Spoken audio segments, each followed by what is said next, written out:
Yo, yo, yo, what up, y'all? It's your boy Rob coming back at you once again with another live stream. So before we get started, you already know what to do. If you're not subscribed to the channel, make sure you hit the bell icon twice.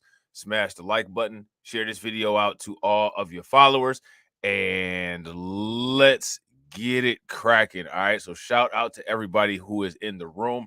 It's good to see each and every one of you. If you guys can hear me okay, please give me a thumbs up or a radiation emoji in the chat.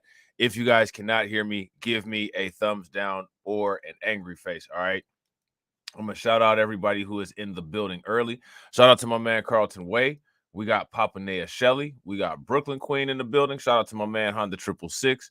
We got Tabith Muting Wendy. What's good with it? We got Flatback Lives Matter. What's good with you? We got Patricia Slade in the house, and we got Jet Black. What's good with y'all? All right. So we got some stuff we're going to talk about today. I had some other stuff that I wanted to talk about, but my computer ended up crashing, and I wasn't able to finish processing the video that I was making, and I have to restart my computer to get that other stream back up. So depending on how quickly I get this together, we might be able to get that other stuff in too. All right. So I want to ask y'all some things. First question that I want to ask y'all is, how are y'all liking the shorter form content and the clips?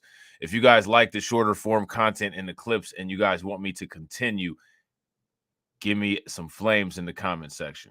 All right. Second question that I want to ask you guys. I've been telling you guys, when you watch either the streams or the shorter form content, to always make sure that you hit that box that is in the bottom left-hand corner. That is imperative. Make sure that you guys do that. Have you guys been seeing that box pop up at the end of the videos and hitting it? If you guys have, give me a thumbs up. If you guys haven't, give me a thumbs down. There is a metric on the analytics called in-screen elements. All right. I need that in-screen elements ratio to be a certain ratio. So I'm going to be checking to see if it's increasing. So let me know if you guys are seeing that. All right. Next, the first thing that we're going to talk about is your girl, Fani Willis. Now, I know that Fani Willis is not part of the undocumented people. You know what I'm saying? But if she was spending her time, you know what I'm saying, complying with the migrants, you know what I mean? Oh, man, Carlton out here wilding, man. You about to get on OnlyFans with that comment. Oh, man, Carlton about to be on Pornhub with that comment. Pause, you know what I'm saying? Skirt! But your girl, Fani Willis, she's admitted that there was a quote-unquote personal relationship. Now, I don't know if she's gone and said exactly what kind of personal relationship or the degree of the personal relationship or whatever, but we're going to check that out. We're going to see exactly what she's talking about. Then we're going to talk about Denver and Massachusetts. All right. Let me see something. Yeah, we're going to talk about Denver and Massachusetts. All right. So let's see what Fani up here talking about. Let me see real quick, y'all. If you guys haven't smashed that like button, please help me out. Take a moment, smash that like button. Also, if you guys have not hit that bell, make sure that you guys hit that bell. All right. And also, I'm going to be clipping this up and, making these short form. So hopefully you guys like that in case you miss it. We are tracking some breaking news for you right now. CBS News has learned exclusively in a filing by Fulton County District Attorney's Office an acknowledgement that Fani Willis engaged in a relationship with attorney Nathan Wade. You, of course, recall that both are working on the Georgia election interference case involving former President Donald Trump. Joining us now with more on Willis's response is CBS News investigative producer Daniel Kleidman. So what do you guys think about that? Is anybody surprised by that? If you guys are surprised that this has come out, give me a thumbs up. If you're not surprised, give me a thumbs down. Extraordinary reporting. Tell us what you've learned here, particularly about how Willis is expected to respond. Well, CBS News obtained a draft of the filing, the response to the motion that had all these allegations about her having a relationship with Nathan Wade, the special prosecutor who she hired to lead the Trump investigation. And first of all, it acknowledges that there was a relationship between them, but it pushes back very hard on some of the facts that were alleged, but also on the idea that this represented any kind of conflict of interest that could lead to her disqualification from the case or dismissal against any of the defendants. And you have that filing in front of you. I do. What stands out to you? What are the headlines? Well, one of the most I think important things in this filing is actually an affidavit, a sworn affidavit by Nathan Wade that is an exhibit. I'll read it. He says in this affidavit, in 2022, District Attorney Willis and I developed a personal relationship in addition to our professional association and friendship. So there's the acknowledgement of the relationship. But importantly. So now let me ask you guys this question. Let me ask you guys this question. What do y'all think is going to happen as a result of this? What's going to happen? He also says that relationship did not begin until 2022. My understanding is it's early to mid 2022. He was hired for this position by Fani Willis in November of 2021. That is an important distinction because of the suggestion that she hired someone she was having a romantic relationship with and someone who had come under some criticism for not maybe having all of the credentials needed for a case like this. They also push back on that, by the way. The affidavit lays out in detail his experience as a lawyer, including having done a lot of felony cases in both state court and federal court. Do we have a sense at all? I know obviously this is all still developing, but what this could mean in terms of consequences? I mean, what are the chances that Fani Willis might step aside now? Well, this is the question that everyone wants to know. And there's a hearing that Judge Scott McAfee, who's the presiding judge in this case, has scheduled for February 15th. Let me ask you guys, do you guys think that Fani Willis is going to step down from her position? If you guys think that she is, give me a thumbs up. If you guys think that she is not, then give me a thumbs down. Evidentiary hearing where he's going to have to hear some of the evidence and then rule on this motion. Look, the bar is high for disqualification on the basis of conflicts of interest, and this is the argument that Fani Willis and her team make here, that they had no vested interest, financial or otherwise, in a conviction in this case, beyond wanting to do justice, beyond wanting to vindicate the rights of. Shout out to Carlton. Carlton said he's about to get a divorce and the wife will get some of the fanny bag. Facts. Big facts. Shout out to Brooklyn Queen. Brooklyn Queen said they're giving Trump's lawyers a lot of ammo. Man, they putting the bullets right in it. They putting the bullets right in the gun. You know what I'm saying? Shout out to Faith. Faith says, I'm sick of these clowns in the BS. It's all scripted at this point. Yeah, I got to agree. Of people in Georgia and in Fulton County. So the idea that the certain financial entanglements between Fani Willis and Nathan Wade could have somehow biased the investigation, they say that is not true at all. One other important people need to stay with breath mints, stay with peppermints, stay away from them entanglements. Ask Jada Pinkett and Will Smith. a detail in the filing is the allegation was that Nathan Wade and Fani Willis went on vacations together, Caribbean cruises, lavish vacations, and that Nathan Wade paid for that from money that she was authorizing paying him for this job. And that was potentially a misuse of taxpayer funds, potentially added to the idea of a conflict of interest. What they reveal in this filing was that they actually alternated paying for some of these trips, and Fani Willis actually paid for some of them as well. And there are actually receipts for Delta flights to Miami that Fani Willis paid for. She bust him in, and then he got flued out. She bust him in, and then he got flued out. So, Daniel, if the report comes out and says there was no misuse of taxpayer funding, that it was not an inappropriate relationship, and that he was not hired by Willis because of a relationship, why not come forward with this from the beginning? Why wait until there are rumors and innuendo and still not? It's an excellent question. A lot of us were wondering that. My understanding from the sources that I've talked to who were close to Fani Willis is that, first of all, she was reluctant to put a lot of facts out there and information out there before they had all of their ducks in a row. In case all the ducats in a row. Hey, the wife they had all the ducks in a row. The wife finna have all the ducats in a row. Why y'all think that Fani Willis didn't want to come out and say anything? You guys think? I think that she was worried that the consequences might have been more severe than what she has going on. That's what I think that she was worried about. And honestly, to be honest, for real, I don't think that she wanted anybody to know about her relationship that she had with this individual, because it would make her look like a homewrecker. And you know how sensitive people are to the way that they feel other people view them. She didn't want people looking at her like that. I'm not trying to be funny, but just from some of the things that I've seen, Fannie Willis seems like one of those type of people who tries to come off with a strong personality, but at the core is as fragile and sensitive as glass, and she can't take any criticism whatsoever without completely shattering. Would you guys agree? If you guys agree, give me a thumbs up. If you guys disagree, give me a thumbs down. Things were contradicted or they made mistakes, that wouldn't have been good. And then there was also the kind of usual and predictable tension between the lawyers and the more sort of PR-minded people in her office. The lawyers are always reluctant to put a lot of facts out there that they feel they don't need to vindicate their legal arguments. Yeah. Real quick though, in this filing, because there have been a lot of allegations, is there any substance to any of those impropriety allegations? Yeah, that's a good point. That's a good point, Patrick. Shout out to Patrick. Patrick says, I'd even say the Democrats leaked this out there and it wasn't Republicans. The Dems and Biden worried about the prosecution of Trump and how it's not working, and a lot of whites are upset. Yeah, I'd agree. If you guys agree with Patrick, give me a thumbs up. If y'all disagree, give me a thumbs down. And real quick, shout out to everybody that's watching. I appreciate you guys. If you guys haven't smashed that like button, please take a moment, smash that like button. We got 18 people watching and we got 17 likes. If we could get them likes up to 20, that'd be great.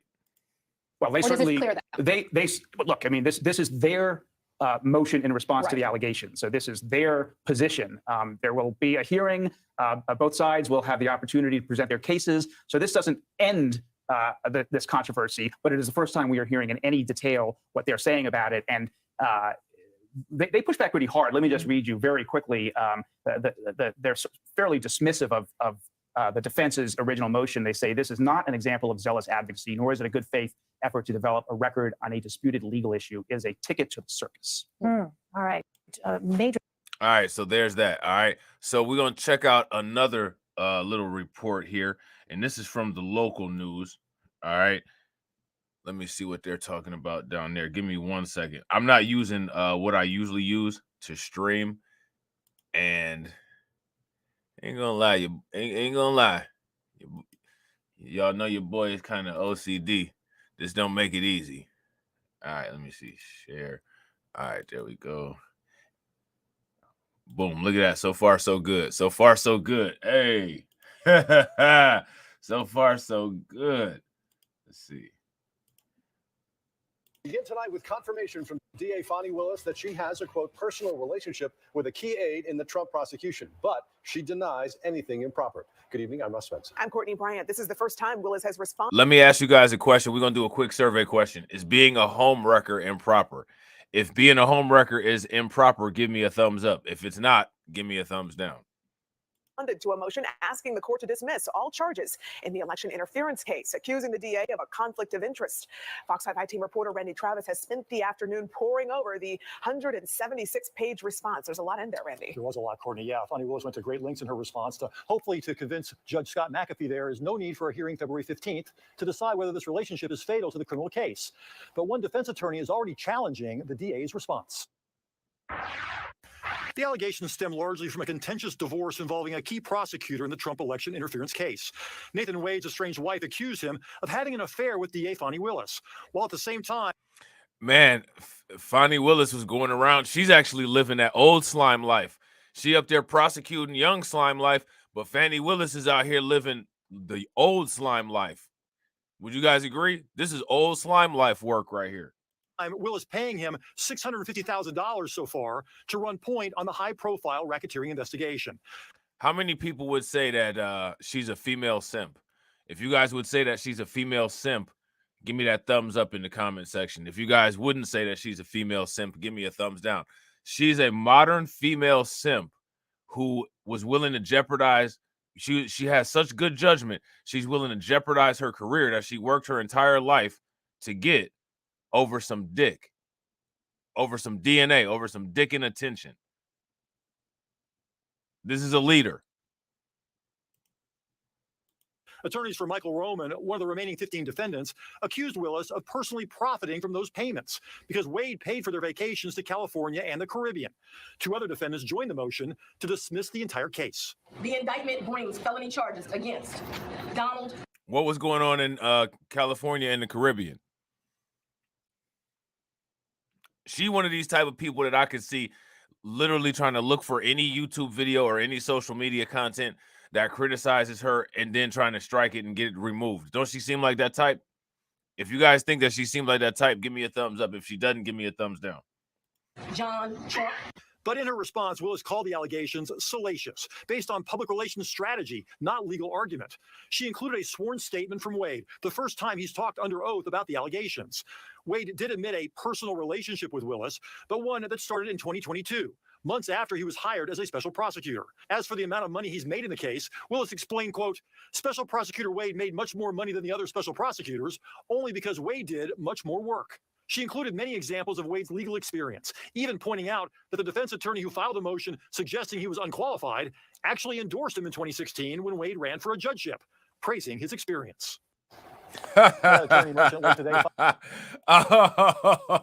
Oh man, this is super mess. Oh man, this is super mess. A response to Willis challenging the timeline of the DA's admitted relationship with Wade, among other points. At the moment that February 15th hearing is still on, Willis and Wade still subpoenaed to testify. Well, another judge asked Fani Willis what she was thinking with regard to a different issue, a fundraiser that she held. Obviously, Ashley Merchant's hoping that perhaps this judge might think the same thing about this thing. Yeah, with Burr Jones, exactly. Another unforced error.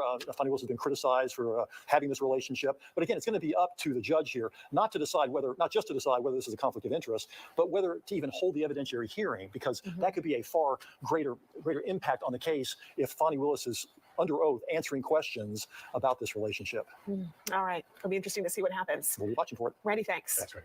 All right, so there's that. Let me see. So we got one more that we're gonna check, and this is I think this is Fani Wilson's statement on it. All right, we're gonna check out her statement and see what she said.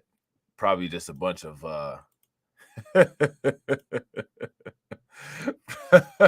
probably just a bunch of explaining.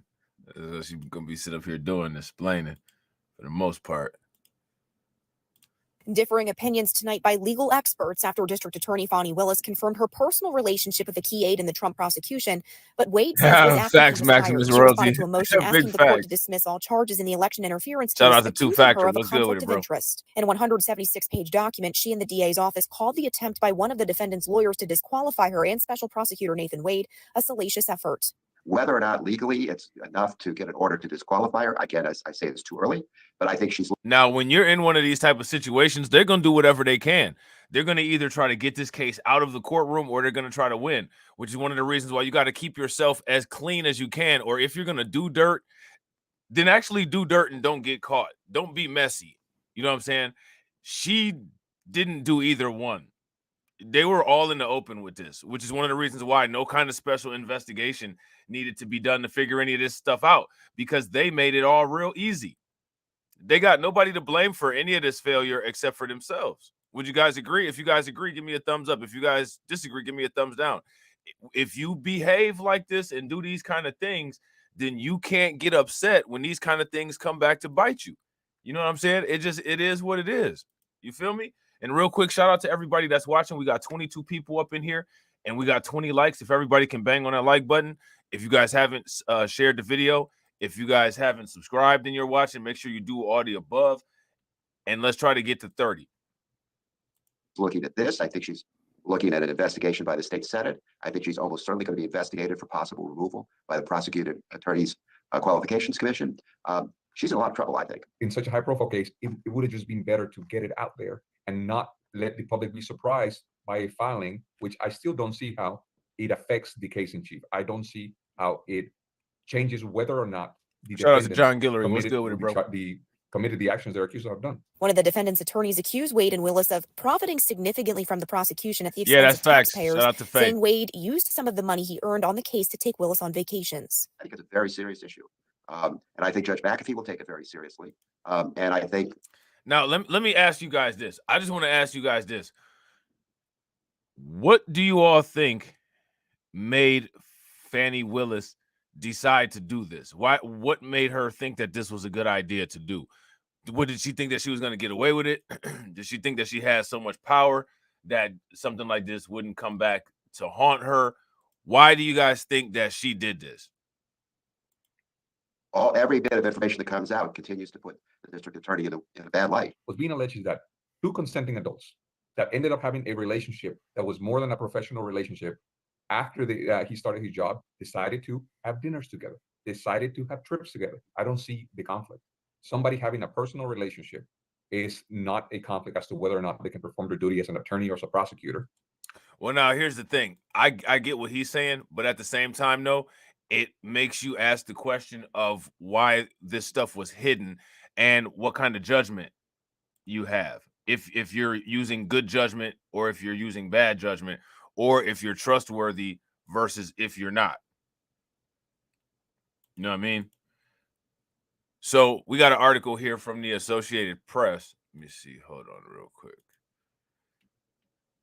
And it says, Fani Willis acknowledges a personal relationship with the prosecutor she hired in Trump's Georgia case. All right. Fulton County District Attorney Fani Willis acknowledged in a court filing on Friday having a personal relationship with a special prosecutor she hired for the Georgia election interference case against former President Donald Trump, but argued there are no grounds to dismiss the case or to remove her from the prosecution. Now, let me ask you guys a question. Do you all feel that she needs to be removed? Do you all feel that this is grounds to get her up out of there? Or do you guys think not? Let me know what you guys think. Me personally, I think that this is just more embarrassing than anything. I don't think that this has anything to do with the actual prosecuting of this case involved. And I don't see how any of this could be a conflict of interest other than him being picked because she might have favoritism towards him, and him being paid whatever he's getting paid because, again, of her possibly having favoritism towards her or towards him, but her actually prosecuting the case. Think about this, if she picked him and he is unqualified, like they said, that would actually put the case at a disadvantage. That would actually make it where the case would be less prosecutable because she picked somebody who doesn't have the qualifications, which, again, we don't know if he doesn't have the qualifications. This is just what they're saying. You know what I'm saying? Shout out to Patrick Taylor. Patrick Taylor says, I would say no, but I would step aside for another prosecutor. If you guys agree with Patrick, give me a thumbs up. If you guys disagree, let me know in the comments why you disagree. Shout out to my man, John Guillory. John said, hey, Rob, you got to check that last live stream that Moxie approved. I caught it live, and your boy Rogish was there, and it was a good Rogish called into Moxie's stream. That's what's up. Yeah, that's what's good, man. I didn't even know Moxie was live, man. I passed out. I try to never miss Moxie's live streams, but I was knocked out. I seen that he did one and it had Paul Mooney on the thumbnail. You know I'm going to check out the replay. And Rogish called in, huh? That's what's up, man. Rogish a good dude, man. Moxie and Rogish good dude, man. Them some good fellas, man. You know what I'm saying? If y'all not subscribed to either one of their channels, to Moxie or to Rogish, make sure y'all go check them out. If one of the moderators could put their channel links, Moxie approved, and Rogish, the Buildmonger, into the chat, that'd be great. You know what I'm saying? So let me see. Hold on real quick. All right, so now here it says, Willis hired Special Prosecutor Nathan Wade in November of 2021 to assist her investigation into whether the Republican ex-president and others broke any laws as they tried to overturn his loss in the 2020 presidential election in Georgia. Since Trump and 18 others were indicted in August, Wade has led the team of lawyers Willis assembled to prosecute the case. Among the acts listed in the indictment was a January 2nd, 2021 phone call in which Trump urged fellow Republican Secretary of State Brad Raffensperger to help find the 11,780 votes needed to overturn his election loss to Democrat Joe Biden. Trump has pleaded not guilty, and his attorneys have said he was within his rights to challenge election results. The filing was the first time that Willis or Wade has directly addressed the allegations of a relationship in the nearly 4 weeks since they first surfaced in a filing by a defendant in the election case. In an affidavit accompanying the filing, Wade said that in 2022, he and the district attorney had developed a personal relationship in addition to their professional association and friendship. But he also said that he never lived with Willis or shared a financial account or household expenses with her. He said None of the funds paid to him as part of the job have been shared with Willis in an attempt to undercut defense lawyer claims of a conflict of interest. Now, to me, right, this is just one of those kind of situations that it would be the smartest thing for you to do would be to try to avoid this kind of thing. You know what I'm saying? The smartest thing would be to try to avoid something like this. You actually want to try to be out of any type of conflict situation and be focused on the case so that there's nothing that anybody can bring in from the outside and get out of whatever it is that you're trying to do on a technicality. You know what I'm saying? If you guys agree, give me a thumbs up. If y'all disagree, give me a thumbs down. Let's check out this video real quick that they got right here. District Attorney Fani Willis is being called to testify about her relationship with Special Prosecutor Nathan Wade. Wade has also been subpoenaed by one of the lawyers representing a co-defendant in the Georgia election interference case. And good day's Mark Teichner's live at the Fulton County Courthouse with more on this developing story. Mark, good morning. Yeah, good morning, guys. And this all stems from the allegation made by that lawyer that District Attorney Willis and Special Prosecutor Wade are involved in some kind of inappropriate romantic relationship. Fulton County District Attorney Fani Willis has been subpoenaed to testify about a relationship with Special Prosecutor Nathan Wade.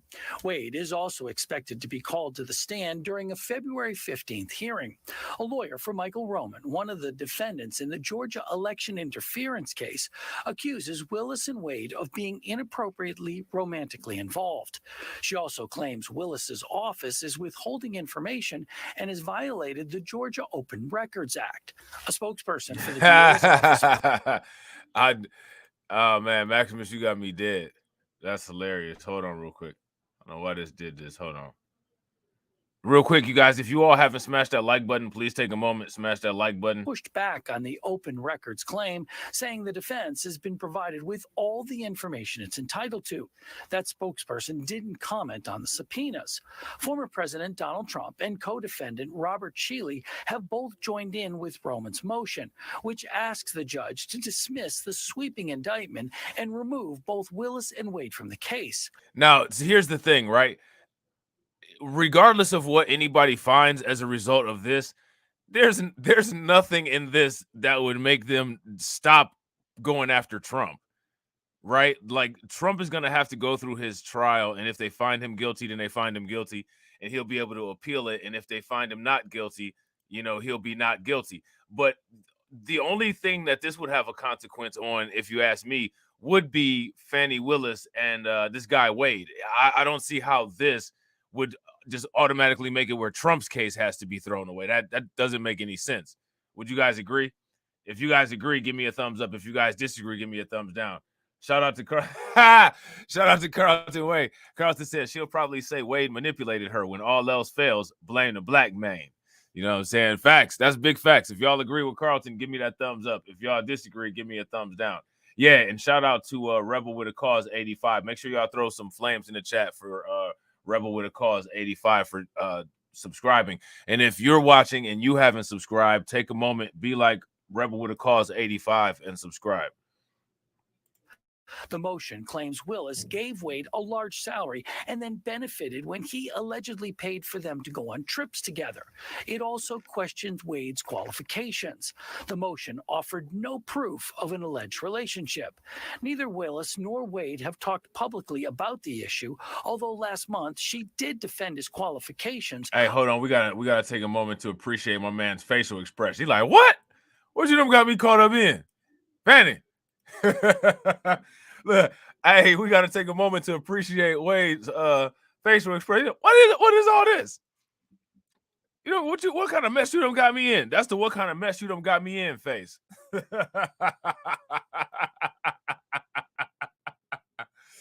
The issue. Although last month she did defend his qualifications while addressing the congregation at Atlanta's Big Bethel AME Church. The black man I chose has been a judge more than 10 years, run a private practice more than 20. Wade was scheduled to testify about a potential relationship. Man, why are you testifying in church about your home wrecking activities? Yeah, man. Shout out to my man James Sumler. What's good with it? Why is she testifying to the church? Why is she testifying to the church about the home wrecking activities? Oh man. With Willis yesterday at a divorce proceeding that was supposed to take place in Cobb County, but that hearing was canceled after Wade and his estranged wife reached a settlement. All right, so there's that. All right, so let's finish this article up. Wade described himself and Willis as both financially independent professionals. Expenses or personal travel were roughly divided equally between us. So they did the 50-50 table thing. They've been watching YouTube, you think? They did the 50-50 table thing?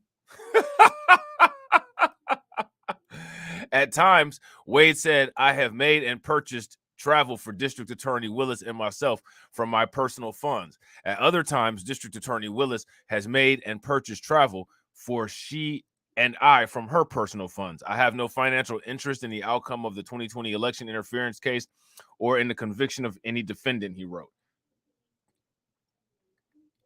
The Friday filing by Willis's team came in response to a motion filed last month by defense attorney Ashley Merchant, who represents Trump co-defendant Michael Roman.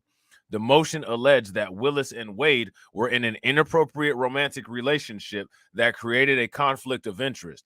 It said that Willis personally profited from the case, saying that she paid Wade more than $650,000 for his work and then benefited when Wade used his earnings to pay for vacations for the pair together.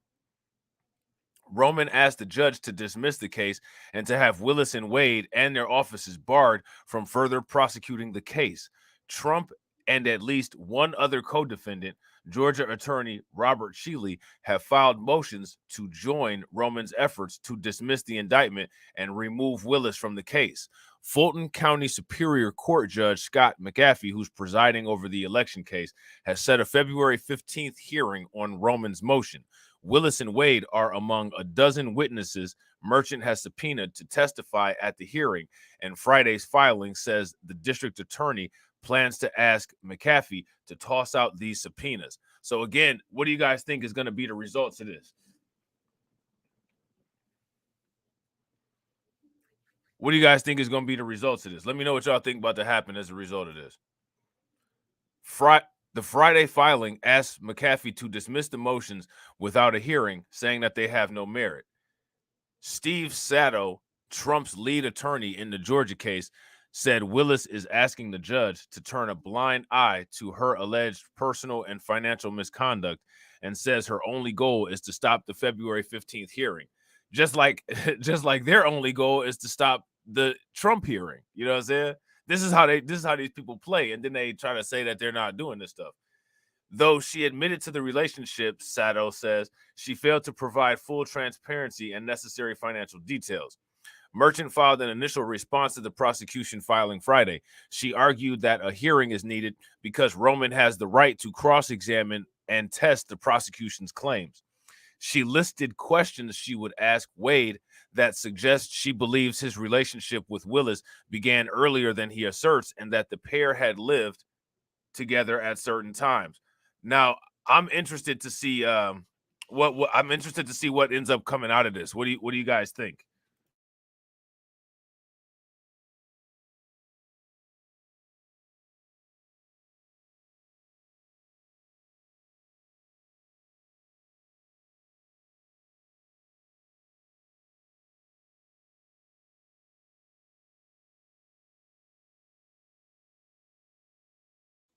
Sorry about that, guys. I'm interested to see what ends up coming out of this. So now here it says Willis's team filing argues that Willis had no financial or personal conflict of interest that justifies removing her or her office from the case. The filing calls the allegations salacious and says they garnered the media attention they were designed to obtain. To be honest, I don't think people are really caring about this. Rebel with a cause, crazy. You know what I'm saying? That boy, wow. That's what Fannie Willis and That's what Fannie Willis and your boy Wade was doing. Shout out to Hurricane IQ. Where Hurricane IQ at? I ain't seen Hurricane IQ in a minute. What's good with it, bro? What's going on with you? Let me see. Anthony Michael Crease, a Georgia State University law professor who's been following the case, said this was as strong a response as she could have made, noting that the filing acknowledged the relationship and explained the timing and addressed the financial issues. I'm just left with the question of why they didn't respond sooner, he said. As a legal matter, I think it's done. As a political matter, it seems a little messy. Trump and other critics of Willis have capitalized on allegations about the relationship between Willis and Wade, using them to try to cast doubt on the legitimacy of the case. The former president has also accused Willis and the prosecutors in 3 other criminal cases against him of engaging in political attacks as he appears poised to become the 2024 Republican nominee for president. Willis, an elected Democrat, is up for re-election this year. The personal relationship with Wade does seem to contradict the statement she said while running to become district attorney in 2020. During an appearance on public access television, she said, "I certainly will not be choosing people to date that work under me. Let me just say that." So again, she coming with that high status. I'm too good. Yeah, Rebel with a Cause. Wow, bro. I don't know who that cat is, man. But they was right on point with what they was talking about as far as what Fannie Willis and them was doing. You know what I'm saying? It just came out and just blurted it right out. Like, yeah, they're getting it in. Like, yeah, I guess they are. You know what I'm saying? I guess they are, but goddamn. You know what I'm saying? Never quite heard it described like that, but I can't argue. You know what I'm saying? I can't argue. Shout out to my man Jay Cage. What's good with it, bro? So let me see. Yeah, so that's it, man. We ain't got to read the rest of this. And like I said, I'm gonna find a smaller little subsection of this, chop it up, you know what I'm saying, throw it up here for y'all to watch. So next, we got what you guys came here for. We got what y'all came here for, like Devin the Dude. We gonna leave without paying it on. Show them what they man found. We gonna go to that border and show them what that razor wire made for. Who remember Devin the Dude? Devin the Dude, that boy used to have some he has some interesting lyrics. Suggest more asylum seekers and illegal immigrants are now crossing the southern border in Arizona and California more than they do in Texas for the time being. This is happening. Did they record this whole news report without no sound? Protests of the federal. Can y'all hear that? They posted this video without no sound. Handling of the crisis. Hold on real quick. Let me see something. Yeah, man. What's wrong with Fox? Fox 4. Let me see this. New numbers suggest more asylum seekers and illegal. Man, they trash, man. What's wrong with Fox 4? They posted a video without no damn sound. Shout out to oh, y'all can hear it? Oh, too late. For some reason, it wasn't playing on my end. That's weird, man. StreamYard be doing that. All right, let me see. Well, y'all can just guess what that one was about then. Oh man, that's crazy. What the hell? The StreamYards be on some wild stuff sometimes. All right, hold on real quick. Let me see. Hold on. Developments now in that violent attack on 2 NYPD officers. Yeah, see, now I can hear this one. Can you guys hear this one? If you guys can hear this one, give me a thumbs up. If y'all can't hear this one, give me a thumbs down. That's crazy, man. What the hell? Man, that's wild. I ain't never had, you know what though? That's that stuff that was happening that one time with TD when TD was hitting those when he was hitting those links with the Umar sound effect. It didn't come through on my end. But y'all was saying in the comment section that y'all could hear it. You know what I'm saying? That's, hey, it is what it is, man. That's okay. We just shortened this up a little bit. That's all right. Developments now in that violent attack on 2 NYPD officers in Times Square last weekend. Today, Governor Hochul said their attackers will face additional charges. Let's get upstairs to Chief Investigative Reporter Jonathan Dinks in the newsroom with where the case stands now. Jonathan? David, Natalie, the investigation, the manhunt ongoing as questions continue to swirl about why some of the alleged attackers were set free from court with no bail. Followed by reporters, Manhattan DA Alvin Bragg not talking about why his office did not seek bail for several of the migrants accused of it. Hey, so you see Alvin Bragg, he not bragging right now, is he? Alvin Bragg ain't bragging right now, is he? Shout out to Mr. King. He said, I didn't know people said mollywop. Oh, yeah, we say mollywop, bro. Them cops got mollied. You know what I'm saying? Oh, man. Yeah, they got flued out to the West Coast. They going back to Cali. If I got to choose a coast, it got to be the East. We get free food and all kind of stuff to eat. But if they try to send me back, got to beat them cops down. If they violate me, thy shall annihilate thee. Blue NYPD. Oh, man, that's crazy. Attacking 2 NYPD officers in Times Square. We speak in court. Some of those charged have prior arrests, and some police officials say 4 involved in the attack have since left New York on a bus for California. Some of those charged are due back in court March 4th. Many say bail could have and should have been set. The governor pointing out at least one suspect did have bail set and is now being held on Rikers. An assault on a police officer means that you should be sitting in jail, like there's an individual right now sitting in Rikers, pending your trial date. Police do not track crime committed by the undocumented, but the attack on police officers comes as a growing number of arrests can be linked to You guys see that? So they don't track crime on the undocumented. They do not track crimes on the undocumented. The undocumented have a completely different set of rules than us. See, we're the documented. You know what I'm saying? The undocumented have a completely different set of rules, which is wild. Residents of migrant shelters. Arrest records show residents living at 30 of the city's 200 migrant shelters have been arrested more than 1,200 times in the last year. City records show the top crimes include petty larceny, assault, grand larceny, endangering the welfare of a child, and robbery. It's going to be hard to really tell the depth of this problem. Listen here. It's going to be hard. It's going to be hard to get anybody to understand if they're not living here. They don't know what's going on over here. That's crazy, man. You could tell he one of them 6th-generation New Yorkers. You know what I'm saying? That accent ain't going nowhere, man. If y'all haven't smashed the like button, make sure y'all take a moment, smash that like button. Also, if you guys haven't, hit the bell and subscribe to the channel. Take a moment, hit the bell and subscribe to the channel. And please make sure that you guys share the stream to your social media. The top crimes include petty larceny, assault, grand larceny, endangering the welfare of a child, and robbery. It's going to be hard to really tell the depth of this problem unless we can get some better statistics of it.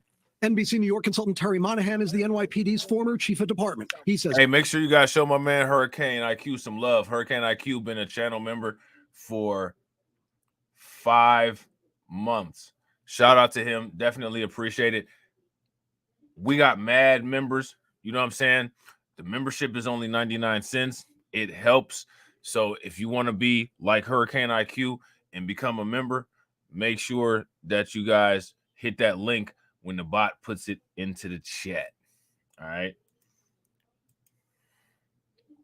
Most migrants are here seeking better lives, but crime, a growing problem. A lot of times it shows as a first arrest. Man, the migrants, they're not coming here seeking a better life. We've seen so much proof of this that's not what's going on here. That's not the case at all. Let me ask you guys, we're gonna get a poll going. Are the migrants coming here seeking a better life? If the migrants are coming here seeking a better life, give me a thumbs up. If they're not, and it seems like there's other things going on, then give me a thumbs down. That individual, because it's the first time they're here, and they're getting sent right back out on the streets to do it again. The NYPD points to one group of migrants that was caught using scooters to commit 59 different cell phone robberies. As for the more than 13 people allegedly involved in the attack on those 2 officers, the search for at least 6 others is ongoing. Immigration and Customs Enforcement officials not commenting again if they plan to track down any of the suspects to try to get them before an immigration judge. This, as the DA's office has said, it is working to clarify which attacker did what during the attack to file the appropriate criminal counts against each suspect. All right, so there's that. All right, so now what we're going to do is we're going to listen to a couple politicians and their thoughts on this situation. All right, so we're going to listen to a congresswoman here. Let me see what we got real quick. Shout out to Tia. What's good with it, Tia? See. All right, there we go. Yeah, see, I'm getting a little bit faster with this different software that I'm using, so we good now. To discuss how New Yorkers are feeling about the Biden border crisis. Before we go to Nicole, I just want to invite, if there are other members, I have an open seat right here if Congresswoman Boebert wants to join us as members come and go. Nicole. Thank you. Thank you, Carol, for your work in highlighting how fentanyl is destroying communities. I woke up this morning and got on the phone with the director of ICE for New York because in my city, we saw 2 police officers beat by a mob of migrants in Times Square. And I told the ICE director quite clearly, I want these individuals to be deported, period. We cannot accept in this country people who have paid the cartels thousands of dollars to be smuggled here, and then they're in our city committing crimes. And why are they in New York? Well, because our mayor decided to provide housing, education, legal services, laundry services, food, you name it. And so it's incentivizing more people to come to New York City. But you're seeing. Would you guys agree that everything that all these sanctuary city mayors like Eric Adams are offering, these are things that are incentivizing more people to come? So as long as they continue to offer all of this stuff, these people are never going to stop coming. There's going to always be an issue with them coming. If you guys think that that's accurate, give me a thumbs up. If you guys don't think that that's accurate, then give me a thumbs down. Seeing that not all of them are innocent asylum seekers, as our mayor claims. I can go through a bunch of articles here, which we don't have time for, but another woman was arrested for slapping NYPD officer in the face. Okay, another illegal immigrant bites off a police. Hey, I didn't hear about that. Did you guys hear about that? There was a woman that got in trouble for slapping a police officer in the face. Did you guys hear about that one? I didn't hear about that. Sergeant's finger after a DUI bust. Asylum seeker accused of killing another at the Randall's Island shelter, which we, the taxpayers in New York City, are paying for. Migrant stabbed by girlfriend in a possible love triangle. Okay, this is what's happening in New York. And it's happening all too often, and we need to do something about it. And the president could end this today if he simply undoes his executive orders that created this mess, and if my mayor stops misinterpreting New York City's right to shelter law, which is intended only for New Yorkers. And what's really unfair is, look, we're New York City. We are a nation, a city of immigrants. We're welcoming. And I have many immigrants in my district, my parents included. I met last week with a woman from Belarus who's been here since 2017. Man, I'm not trying to be funny, but it's funny to see all of these immigrants that are outraged about other immigrants. Now, imagine the people that are not immigrants, how we feel about you all. You know what I'm saying? I'm just saying, like, let's take a look. Let's just back this up a little bit, right? This woman here is a first generation American, and she's sitting up here talking, no accent. You know what I'm saying? She's all, you know what I'm saying? Now, mind you, right? She's an immigrant, right? Her parents are immigrants. They're outraged by these new immigrants. Imagine how those of us who aren't immigrants feel. And see, that's one of the reasons why they want to try to erase the narrative of the people that are not immigrants. See, we're not immigrants. So how we think we're looking at you all. And honestly, like, let's keep it a buck. All the immigrants, including the ones that her family comes from, have all come to the United States and completely destroyed it. That's why there's skyscrapers here. That's why there's a freeway system here, because they came here and destroyed it. That's why there's not bison running freely, because they came here and destroyed it. They came here and threw off the natural population ratios. They came here and artificially excavated the land. They destroyed it. They ethnically cleansed it. And now they're starting to get those remnants of seeing this is what we did. You know what I'm saying? And now it's happening to us. I don't know what to say. Her asylum case because she was politically persecuted in her country. She's been here, she's been legal, she's been working, she's been doing everything right, waiting patiently. And her court case is getting pushed to the back of the line. Why? Because the president has a last in, first in approach where the people who are coming over the border, paying the drug smugglers thousands of dollars, they're getting first priority and their hearings are being heard first. And that was what immigration told me directly when I inquired as to why this person was delayed so long. So it's not fair to the. And real quick, ladies and gentlemen, shout out to everybody that's watching. We got 29 people watching and we got 33 likes. If everybody can take a moment, smash that like button. Also, if you guys haven't hit that bell icon, please take a moment, hit that bell icon. Also, if you're not following me on my other social media, Twitter, make sure that you guys follow me on Twitter. I don't have a Discord link posted because, like I said, I wasn't able to do all that because I'm having the computer issues. I'm going to have to restart my computer after this, and I didn't want to lose this information that I had that I wanted to put content up about. So I wasn't able to pin the Discord and all that, but make sure that you guys follow me on Twitter. Make sure that you guys follow me on Rumble, all those other places.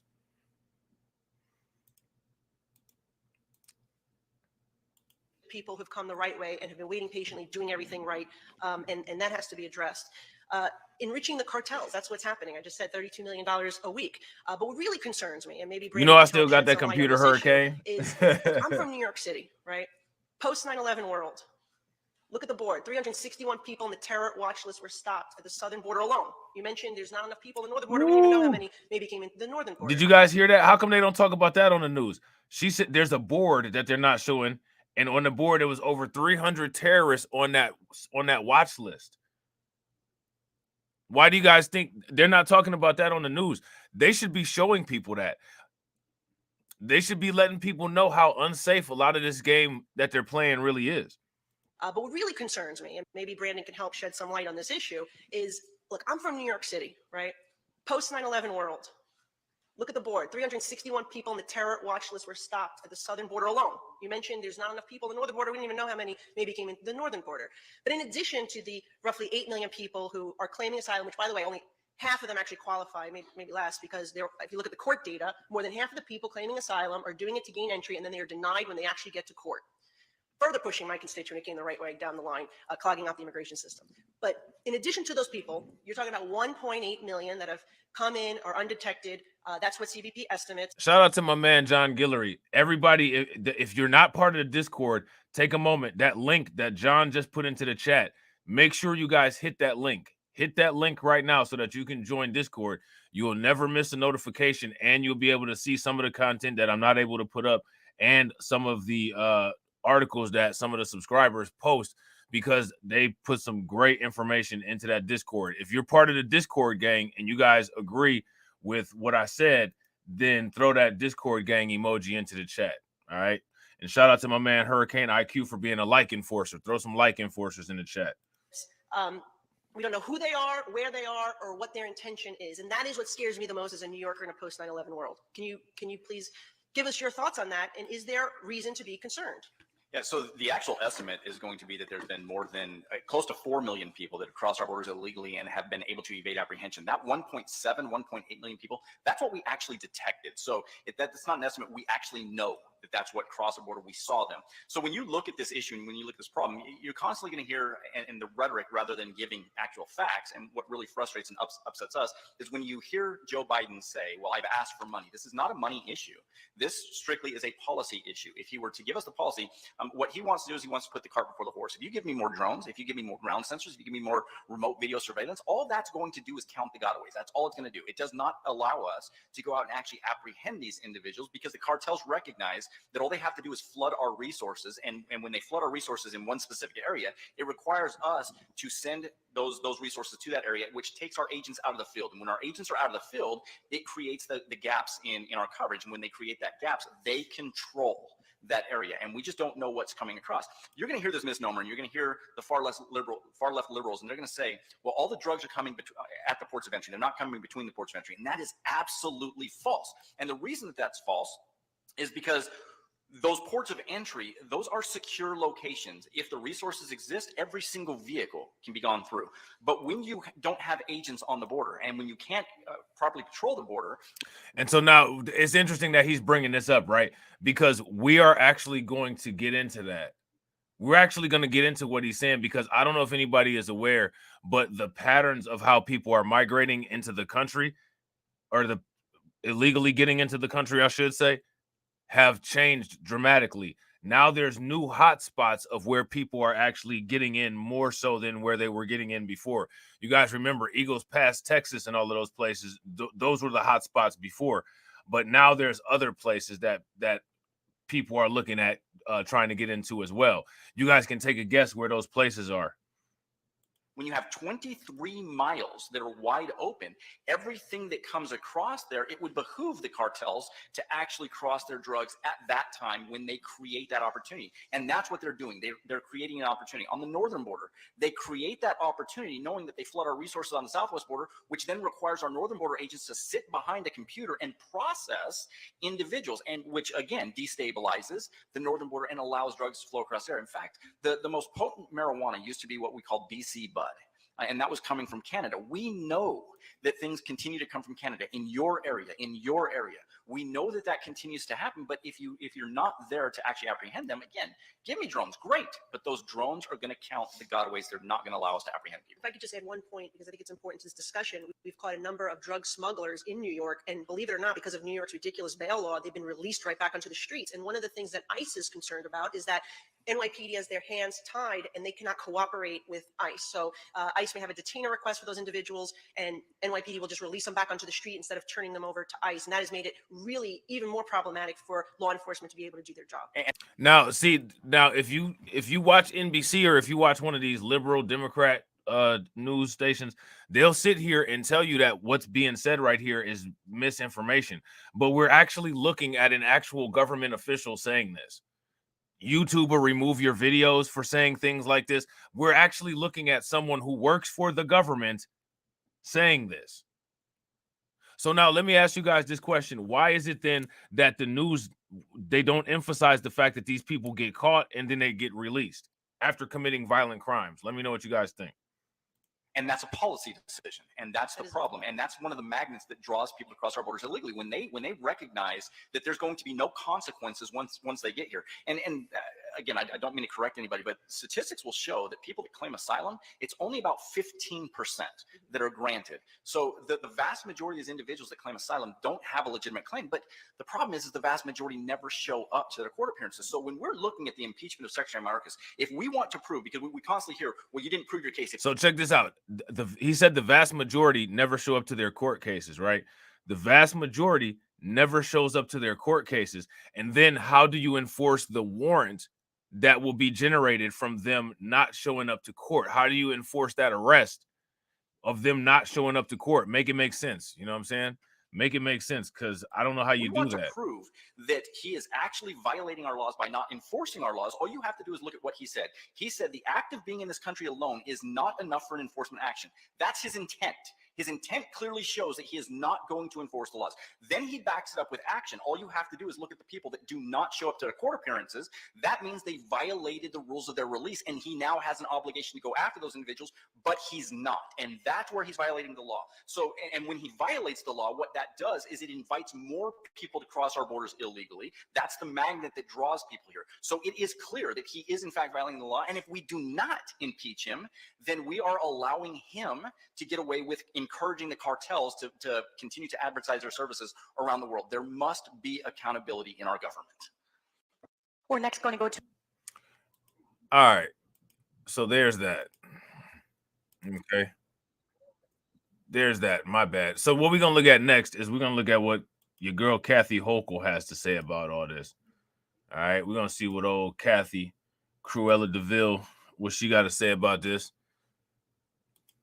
Let's see what Cruella over here talking about.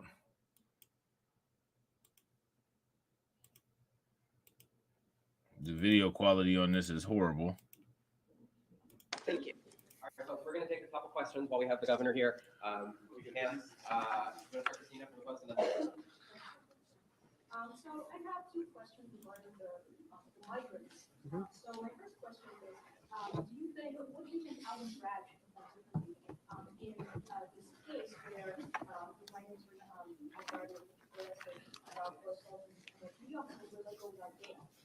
That's still a pending investigation. All I can say is that under the laws of the state of New York, particularly the bail laws that I was instrumental in changing to make sure that judges had more discretion, certainly an assault on a police officer is bail eligible. There are over 100 crimes that are also can lead to deportation. And so that is also something I want to have a conversation with the district attorney about his options here. So I don't believe this investigation has concluded. There are more charges to be had. And that's something where I'm not going to second guess that side of it. All I know is that an assault on a police officer means that you should be sitting in jail, like there's an individual right now sitting in Rikers, pending your trial date.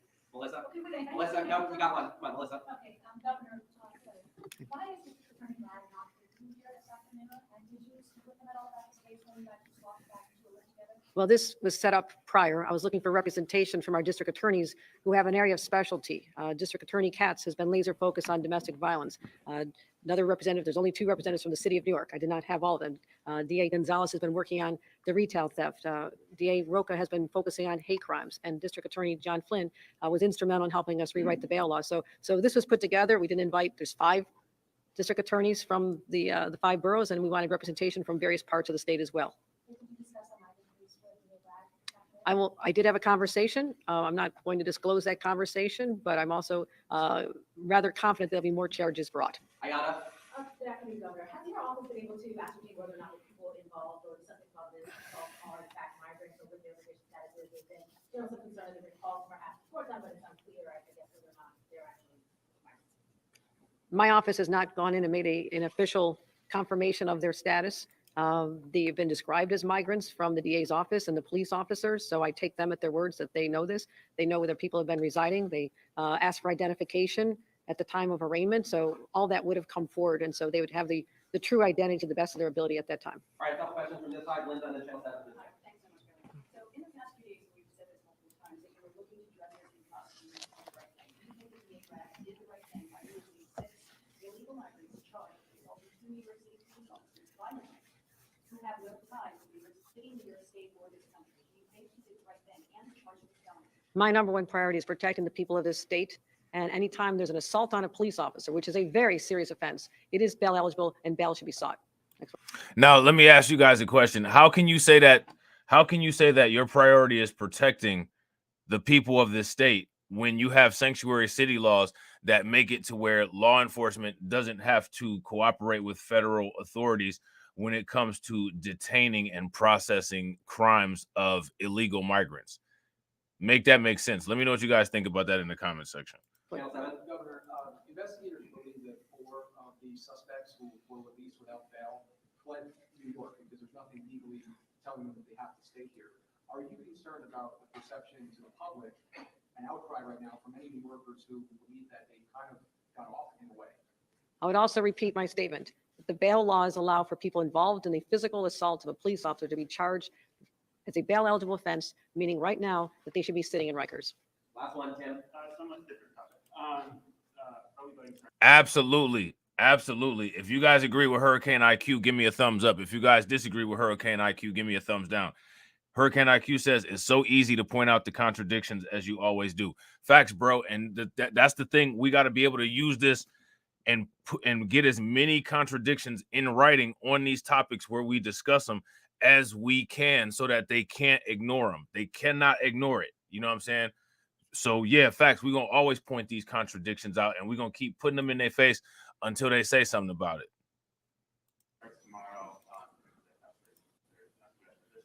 I was wondering what role, if any, you are taking or will be taking in that role, whether you plan to give any form of resources beyond what you said. Been working very closely with Tom Suozzi. I believe that he is the best person to represent that district. We're actually supporting him in many ways, boots on the ground. The state party has been engaged in various ways that we can be supportive of the local operations. I'll be helping build the resources to continue to get his message out there. So we are working very closely. This is a top priority for me as the governor of the state of New York and as the leader of the Democratic Party. We want to win this seat. I also think in a district that has just come through George Santos, that there are way too many unanswered questions about the opponent on the Republican side. People don't know anything, and it feels very much like what we went through with George Santos. And I hope that the voters understood the lessons that came out of that. If you don't know during a campaign, what you find out later, you might not be real happy with. So I'm supporting Tom Suozzi. Great. Thanks, everybody. We're going to wrap it up. Thanks, everybody. All right, so there's that. Let's get rid of your boy Gavin Newsom.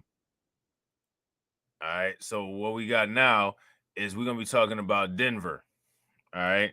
And I've been talking about Denver. Not too many people are talking about Denver, but I got the feeling that that's going to change pretty soon because it's going down in Denver. It's lit. It's been lit for a while, but we're going to see how much more lit it is now.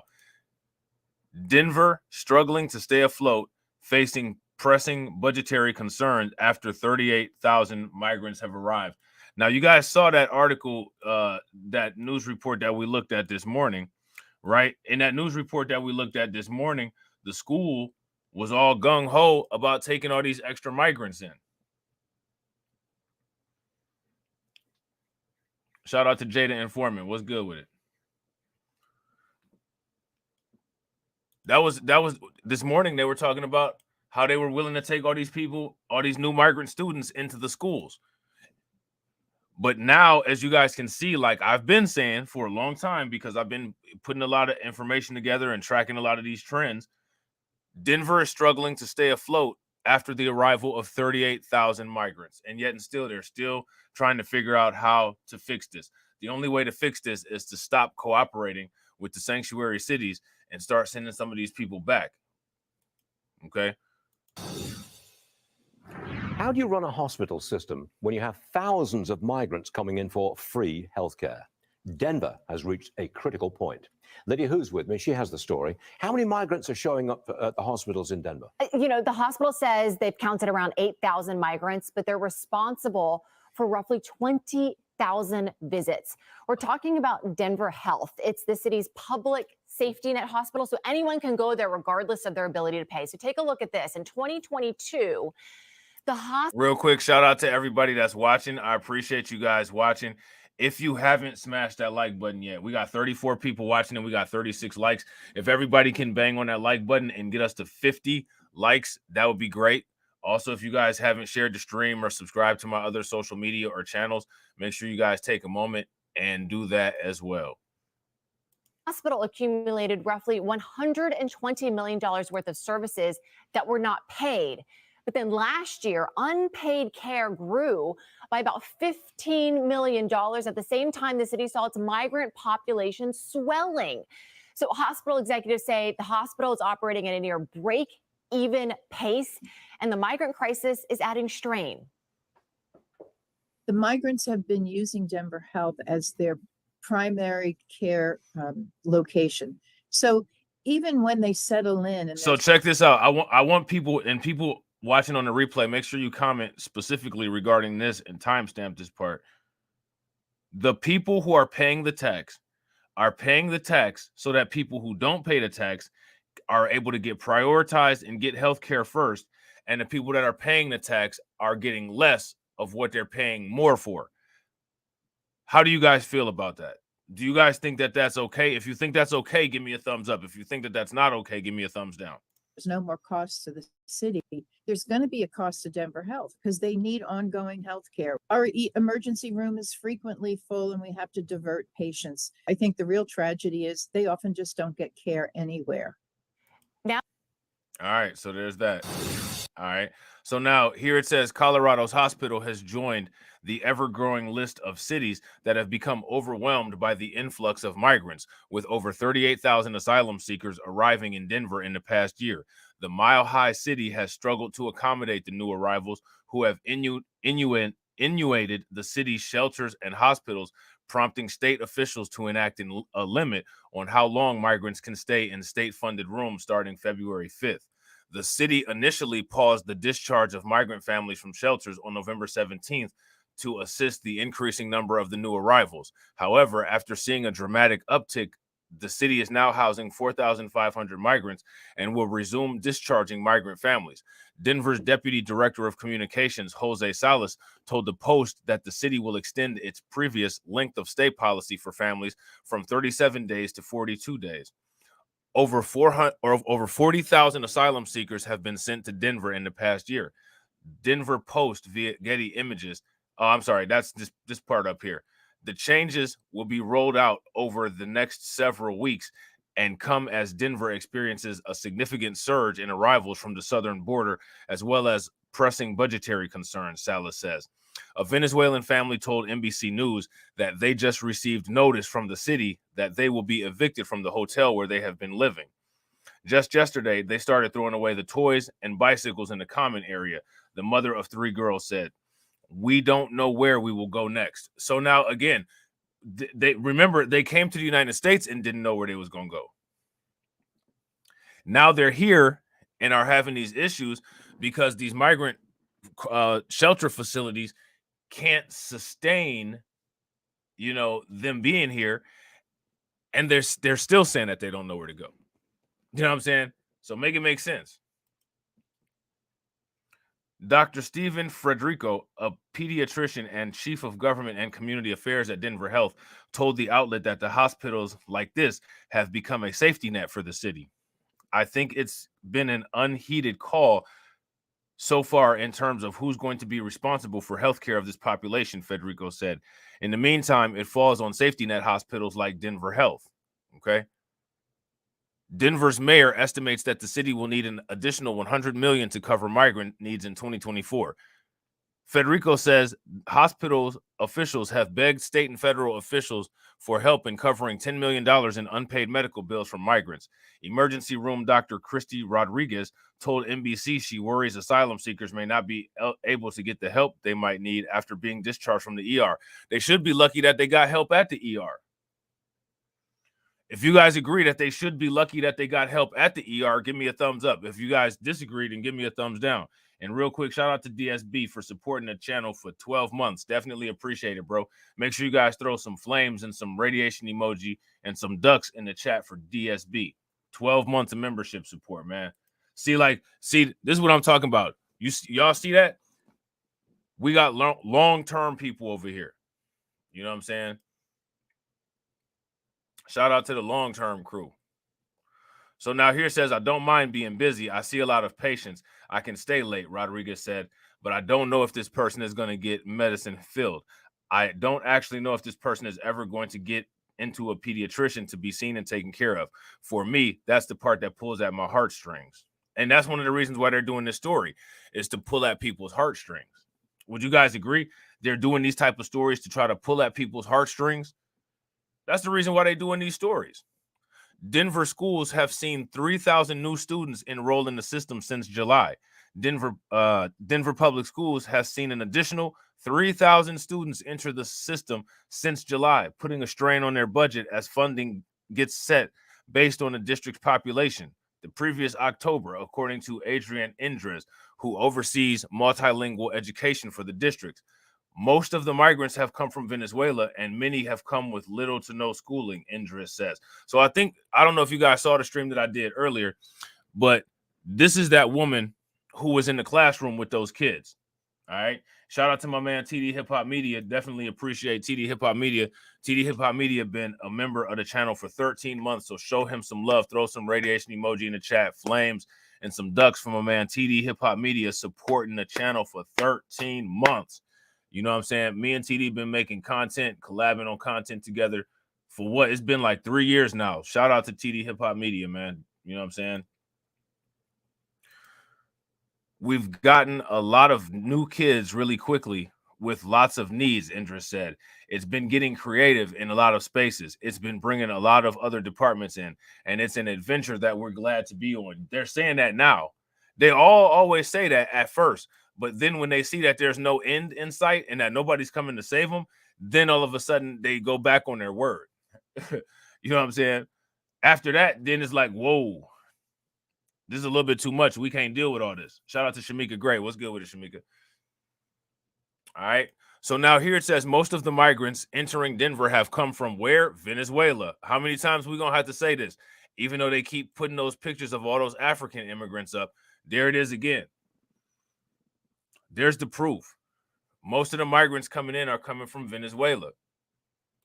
So why I don't understand where people are getting these ideas that there's all these African immigrants. Probably from those pictures that the New York Post keep putting up and Fox News. You know what I'm saying? I'm just saying. Both hospital and school officials have been able to handle the influx thus far, but worry that the rate of growth is not sustainable. Y'all know what to do when we say not sustainable. They said this, not me. Both hospital and school officials have been able to handle the influx thus far, but worry that the rate of growth is not sustainable. To date, Denver has served over 38,000 migrants, costing the city a whopping $40 million, Salas said. The mayor's office agreed that the city is floundering under the increased number of residents, telling the Post that current projections indicate that the city may have to cut as much as $180 million from its annual budget to accommodate the added population. While we recognize families need as much time as we can give them, we must once again limit the amount of time that families can remain in a shelter, Salas noted. All right. Denver Mayor Mike Johnson says at current projections, it might indicate that the city has to cut as much as $180 million from its annual budget to accommodate the surplus of population. The news comes on the heels of Governor Greg Abbott announcing that the Lone Star State has bused more than 102 migrants to so-called sanctuary cities, including over 37,500 to New York City. While the Big Apple and Chicago received the bulk of the migrants, Denver has reportedly received over 16,000 since May, according to Abbott's office. Now, you want to know what's crazy? Let me ask you guys this. What media outlet have you ever heard that talks about how many migrants Texas takes in? Because the number of migrants that Texas takes in is astronomically larger than the amount of migrants that they're sending to these places. And nobody ever talks about that. Nobody ever talks about that. All we hear is about how New York took in all these migrants. Chicago taking in all these migrants. You know what I'm saying? California, Denver taking in all these migrants. But what we never hear about is the number of migrants that goes to Texas directly from the border. So I want you guys to tell me, what do y'all think that number is? And real quick, shout out to Jay Cage with the $5 super chat. Definitely appreciate it, bro. Make sure y'all throw some radiation emoji, flames, and ducats in the chat for Jay Cage. Jay Cage said, YouTube ain't letting me say what I want in super chat, but shout out to Robb and the fam. Yo, they crazy, bro. They crazy. And shout out to Jay Cage for being a member for 3 months.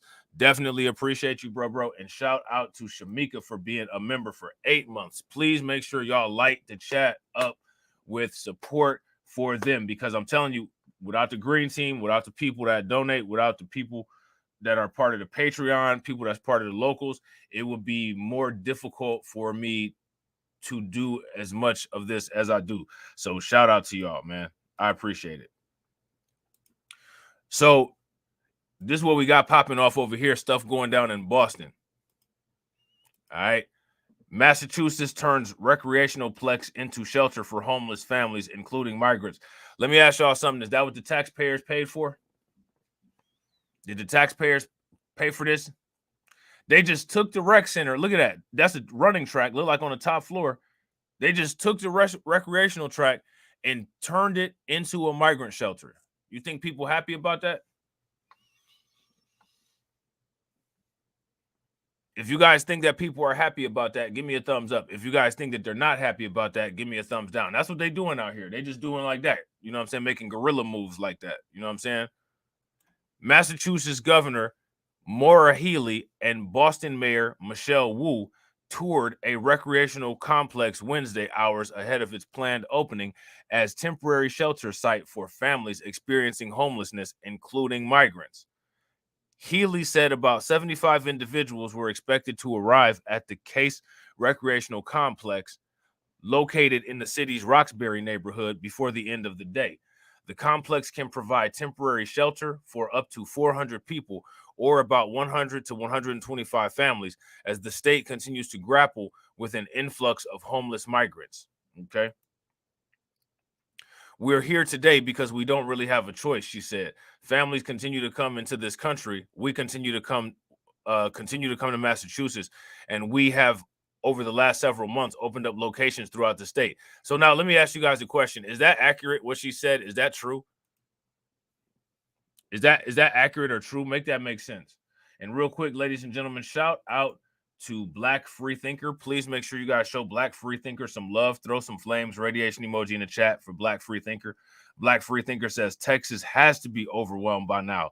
It's time to send them back and stop with the hemorrhaging of resources, which ought to go to U.S. citizens. Big facts, bro. I agree with that 100%. If y'all agree with Black Freethinker, please give me lots of thumbs up in the chat. If you guys disagree, then give me a thumbs down. But I don't know how you could agree with that. Or I don't know how you could disagree with that. That's about as accurate as it gets. You know what I'm saying? Shout out to my man Win Loser Rug with the $20 super chat. Make sure you guys show Win Loser Rug some love. Definitely appreciate you, bro. Win Loser Rug said, appreciation for this fire late night stream. Yo, I'm glad you enjoying it, bro. Y'all already know, anytime I got time and I'm able to, I got something for y'all. You know what I'm saying? I'm about to, like I said, I'm going to be cutting up clips. I got the clips coming. Hopefully y'all enjoying those clips. Remember, when you guys watch the clips or when you guys watch the replay live streams, the most important thing is to make sure you hit that box in the bottom left-hand corner after when it pops up. As soon as you see that box pop up in the bottom left-hand corner, make sure that you hit that box. All right. Have you guys been seeing that box and hitting it? If you guys have, give me a thumbs up. If you guys haven't, give me a thumbs down. All right. So now here it says look at this. There are currently 3 larger operated overflow family shelter sites. The location in Roxbury, one of the city's traditionally black neighborhoods, will be the 4th. So people need to start paying attention to what goes on in Roxbury, Massachusetts. Roxbury, Massachusetts. Okay. The others are located in Revere, Quincy, and Cambridge. Okay. Those using overflow sites are among 656 families currently on a wait list, hoping to get into the state's emergency family shelter program. Healy last year capped the number of people in the shelter program at 7,500 and created the wait list. Healy and Wu, both Democrats, have called on the Biden administration for more help in dealing with the influx of migrants. Boston isn't alone. So now, why do these Democrat cities continue to shill and cover for Biden and the Democrats when Biden and the Democrats continuously and repeatedly leave these people hanging? Man, they get left hanging all the time. Yeah, shout out to Hurricane IQ. Hurricane IQ said the Chicago video is blowing up, almost 3K. Yeah, make sure if you guys haven't watched that video, y'all go over there and run those numbers up on that bad boy. Run them numbers up on that Chicago video. You know what I'm saying? I hear from mayors all around the country on a regular basis. I just had 2 conversations in the last couple of days around the stresses and challenges that this crisis of migrant families needing services and shelters and homes are presenting at every level of government, she said. The federal machinery needs a lot of fixing, she added. It needs action, and it needed that for decades. Healy said the Roxbury site is temporary and families will be out before June. Now, remember, that's what they said to people in Chicago, and then it didn't end up happening. You guys remember that? In Chicago, they told those people that they would be using that shelter temporarily. And then the city councilwoman came back and said, well, they're not going to be getting the shelter back. Like, make it make sense. She said programs that were scheduled to take place at the center will be moved to other nearby locations and that renovations will be made to the complex. She also said that the state will rely on local businesses to provide some of the services needed to run the shelter site. I'm grateful to the community of Roxbury, Healy said. All right. Clifton A. Braithwaite, who is 56, a city council candidate and community activist, said she's concerned about seniors and others who rely on programs at the center as a place to meet and exercise, and the fact that those people paid into that. Those people paid into that, and now they're not going to be able to use it, and it's going to be used for people who didn't pay into it. I don't know if the plan they have is going to work for either immigrants or Boston citizens, he said. But one thing I know, to close a functional building down for 3 months that services the people of this community is a tragedy, because where are they going to go?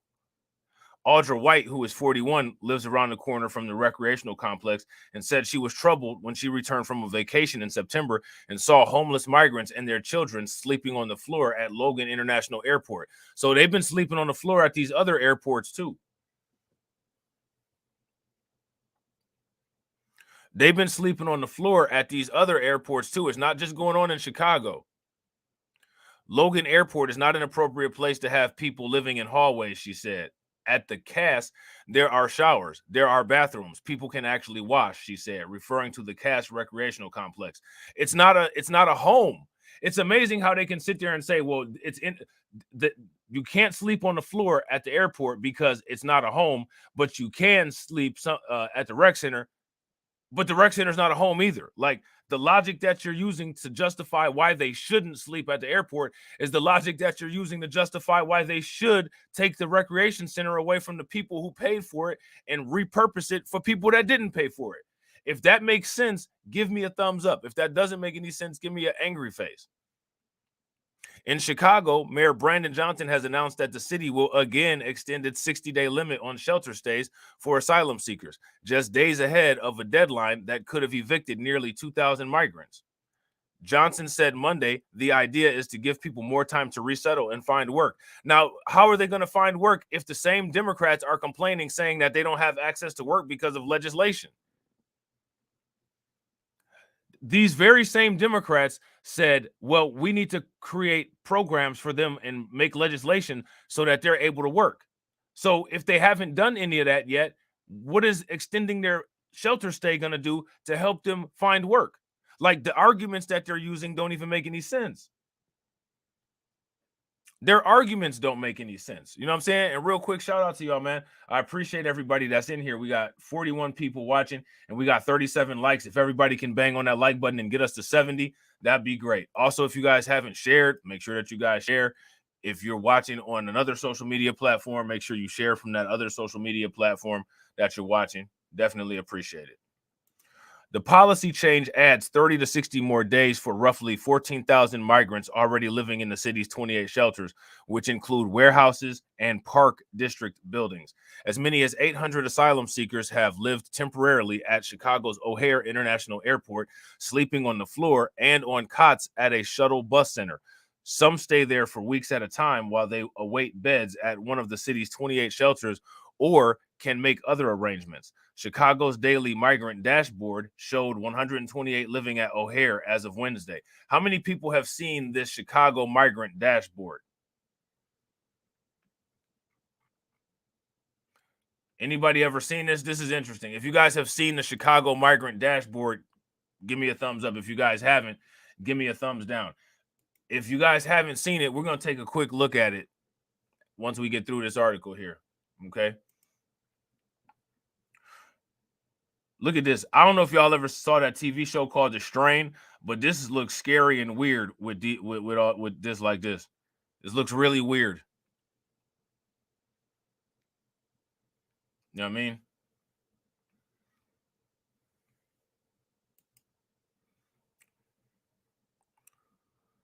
So, yeah, they got all these pictures. I think we might be at the end of the article. Yeah, we at the end of the article. So let's check this out right here. They got a little Fox News clip talking about this stuff going on in Boston. Let's see what they're talking about, shall we? Let me see. Hold on real quick.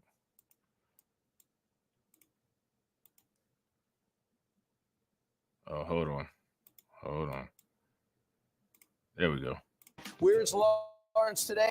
He is in Boston, finding out how that city's dealing. Hold on real quick, ladies and gentlemen. Let me shout out Black Freethinker. Make sure you guys show some love. Throw some radiation emoji in the chat. Throw some flames in the chat for Black Freethinker with the $5 super chat. Definitely appreciate it. Black Freethinker says, will it take Canada having to deploy troops to the U.S.-Canadian border for the geniuses running the United States government to wake up? That's a great question. What do you guys think about that in the comment section? I think that the United States government is so out of whack. If that were to happen, they would be more outraged by Canada doing that than by the actual problems that made Canada do that, which is a lot of how we see them dealing with things. You know what I'm saying? With the massive increase in immigration, illegal immigration. It's taken over Logan Airport. They're now moved to other centers. Lawrence, there's a lot going on in Boston. It's crazy out here, Brian. So after sleeping on the floor of Boston Logan International Airport, the migrants are on the move, taking over this recreation center in Roxbury behind me. The complex is a staple of the community for kids to play and seniors to exercise at low cost. Our next guest is not happy with the mayor as she's flooded with the calls from constituents, but she says that she's powerless. And it's up to the state. Join us now is the Democrat Boston City Council at large, Aaron Murphy. But first, we're going to go to Effie. Keisha, you were just on the street, and I saw your outrage. Yes. Why are you outraged? because this place was, like you said, it's free. It was a place for our children. Our children, I have 4 children, and it's sad, you know, I have 4 boys, you know, and we really don't have nothing in the community that's free for us. Don't get me wrong, it's great that they want to help the immigrants, but what about the Americans that are already here? What about the people that are already here that don't She SBN. That SBE is crazy. have homes? Oh man, that SBE cope is crazy. Hey, is that SBE? If y'all see SBE, give me a thumbs up in the comment section. If y'all don't see SBE, give me a thumbs down. I see SBE. Have jobs that are sleeping on the street already. These people came from the airport here, probably on boats, probably on buses, and probably all for free. Now they're getting stipends. They're getting what else? I need money for me and my kids, and I was born here. Like, you know, I know life is a struggle in itself, but this is not the answer to help them. Now it's going to destroy our community more and mess our children up more. Like, this is sad. I know a lot of people don't even know about this. I came here last night with my aunt, saw a lot of stadies, a lot of police, and this paper wasn't there yet. They just did this probably 2, 3 in the morning when they brung them here. When everybody's asleep, that's when they brung them here probably. I'm going to tell you guys something. I want people to take heed of what I'm saying. This is one of the problems when you have a government-owned, shout out to my man DeAndre, when you have a government-owned system, right? Like when you have like a community rec center, this is why it's important for people to have private businesses, man. Would y'all agree? See, like if people would have put money together in those communities and created their own rec centers that they maintain and own on their own without the government can always take something and flip it. Always. They always will. They always do that. They'll even try to take the private enterprise, right? But at least to some degree, you still have more control over a private enterprise. When you allow the government to have control and domain over, you know, whatever it is that you want or whatever you need, if you don't at some point count on if you don't assume that the government is going to double cross you, then you're playing Russian roulette. These people have been playing Russian roulette for a long time. And now there was actually something in the chamber and we got a problem. That's what we're looking at. What we're looking at is decades of Russian roulette. And now there's finally something in the chamber and there's a problem. That's what this is. You know what I mean? That's all this is. People, I'm telling y'all, man, the places that y'all work at, get with a coworker, start saving money, buy that place. Anything that's a government resource, try to buy it. Buy the stuff. Make it so that the government don't have so much stuff because the government will take it and flip it. Just watch. It's only a matter of time before they clear out the projects and start putting migrants into the projects. They're going to clear out the projects, put migrants into the projects, and put all the people that live in the projects out on the street, and then talk about the criminality. It's just a matter of time before that happens. Buy the damn projects. You know what I'm saying? On buses, I saw New York plates. I saw Washington, D.C. plates. So they have that much money to come from Washington, D.C. to do this, to do that. Why are they not helping the people here first? Yes, ma'am. Because they don't care, lady. They don't care. They don't care. Say it with me in the comment section. They don't care. You know what I'm saying? They don't care. They care about what makes them the most money and what secures them the most power, which is what we should be concerned with. You know what I'm saying? They don't care. Fact. Shout out to my man DSB. They don't care. Like Stephen A. Smith, we don't care. You know what I'm saying? We don't care. We don't care. You know what I'm saying? You know what I mean? We need help. Let's talk to one of the counselors. Yes. Aaron, Ms. Murphy, thanks so much for joining us. When you hear the passion right here from That's what I hear in my office all the time. Shout out to Patrick Taylor. Patrick Taylor says, Rob, I have to push back a little bit. I live mostly in white cities growing up, and they had a public facilities. They won't take it from white communities. Right. That's not really a pushback, bro. I agree. That's why I'm saying we need to own our shit. It don't matter what goes on with the white communities. What we got to understand is that if we're gonna say these things, we got to understand that what goes on in the white community is different than what goes on with us. The government is not really attacking white communities. The government is the military arm of the white community. They're never going to do anything the same. Anytime they can do something, they're always going to put us in front of the bullet first. We cannot compare, like, to make these arguments of what's fair versus what's not. It doesn't even make any sense.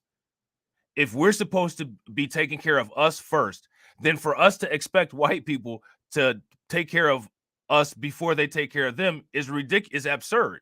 Would you agree? If you guys agree, give me a thumbs up. Anybody who puts B1 in a chat, if you expect other people to not be W first, if you expect other people to not be A first, AAPI first, whatever, if you put that in a chat, right, and you think that you should be B1 and these other people shouldn't be their group first, I think that kind of defeats the purpose of what people are trying to do with that. You got to understand that these putting people first politics is one of the reasons why people play these games and lock out and block out other people from certain things. It doesn't, the comparative things, they don't matter. If we know that white people are going to get backed by every other group of people and that the government is not going to do these things to them, that makes it even more important for us to make sure that we own everything, because we got to have as much control over it as we can. We got to have as much control. We got to have as much power and as much control as we can. That's why they say America is the home of the free. The reason why America is the home of the free, because America controls everything. When you control everybody else, you have the ultimate freedom. That's the trick bag. You feel what I'm saying? So I don't disagree with you, bro. I don't think that you're pushing back, and I don't think that I'm disagreeing with you. I think that we just kind of we're saying what we're saying from a different perspective.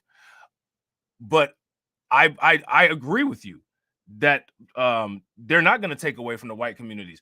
As far as well, look at what else with the white communities, right? You grew up in a white community, probably didn't see a liquor store, probably didn't see very many fast food places, probably saw a lot of places like Whole Foods and Mustard Seed, right? Now, you know how you get to a black area as soon as you see Rallies, as soon as you see Kentucky Fried Chicken, as soon as you see Roscoe's Corner Store, as soon as you see Habibi's, as soon as you see a gyro restaurant, that's how you know you're in the black side of town. Anytime you see businesses that will openly sell food that will kill you, you know you're in the black side of town. A gyro with extra trans fat and sour cream on it. You know what I'm saying? You know that you're in the black side of town. You know what I'm saying? If you see liquor and lottery, any store that got the Pepsi sign on it, y'all know the stores that I'm talking about, the old school stores, and they got the Pepsi on the Pepsi label on the store. Is the sign for the store up top has like the old plastic Pepsi or old plastic Coke logo on it, and it says lottery and beverages or deli and lottery. Anytime you see lottery and beverages or deli and lottery, you in the black area. You in the black area.